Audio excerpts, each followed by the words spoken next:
ici, tous les traders se sont fait SL. Regarde, là, on a un magnifique breaker block, en plus avec une belle impulsion. On a un BOS, on se dit, ok, là, je vais rentrer, en plus, il y a une prise de liquidité là, je vais rentrer là sur l'OB avec un Duspel, boum, je me fais SL, je comprends pas. Là, pareil, tu dis, ok, je me fais SL une fois, bon, la deuxième, ça va passer. Nouveau breaker block, BOS, OB, boum, je me fais SL. Mais qu'est-ce qui se passe? 2 SL d'affilée. Bah parce que ici, t'as pas compris la liquidité et t'as pas repéré les trappes. Regarde le trade que t'aurais pu prendre si t'avais compris la liquidité et si t'avais compris les trappes. Regarde, ici, si t'avais compris la liquidité, si t'avais compris les trappes, t'aurais vu que ça, c'était un smart money trap, que ça, c'était aussi un smart money trap, que ça, là, ici, c'était un smart money trap. Là aussi, t'aurais attendu à ce que le prix vienne prendre cet inducement-là de cette zone-là, parce que cette zone-là est une zone valide, parce qu'elle a pris de la liquidité à ce niveau-là. Du coup, là, t'aurais attendu qu'ils viennent prendre cet inducement-là, tu vois, là. Les gens qui sont rentrés là, c'est des gens qui traitent l'outil, qui ne comprennent pas le plan, qui ne comprennent pas où sont la liquidité, où sont les trappes. Et du coup, ils rentrent ici comme ça, comme des débiles, et bah forcément, ça ne marche pas. Il faut comprendre la liquidité. Une fois que tu as compris la liquidité, que tu as repéré les trappes, là derrière, tu vas utiliser ton outil, ton breaker block, ta mitigation block,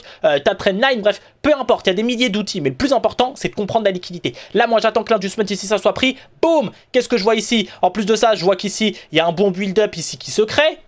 Boum, je vois quoi? Je vois que la session de Londres est haussière, je vois la session de New York est haussière. Du coup, quand les deux sessions sont haussières, généralement la London Close, c'est un renversement de ces deux sessions-là, c'est un retracement de ces deux sessions-là. Donc peut-être une baisse ici, d'accord, un retracement, build-up et tout, trendline à venir chercher. Là, je vois quoi? Je vois ici, boum, j'ai un buy to sell, magnifique. Hop, je vois une cassure, je rentre là, je vise comme TP ici le bas, le trap qui est là, et j'ai un RR de 1 pour 6. Voilà.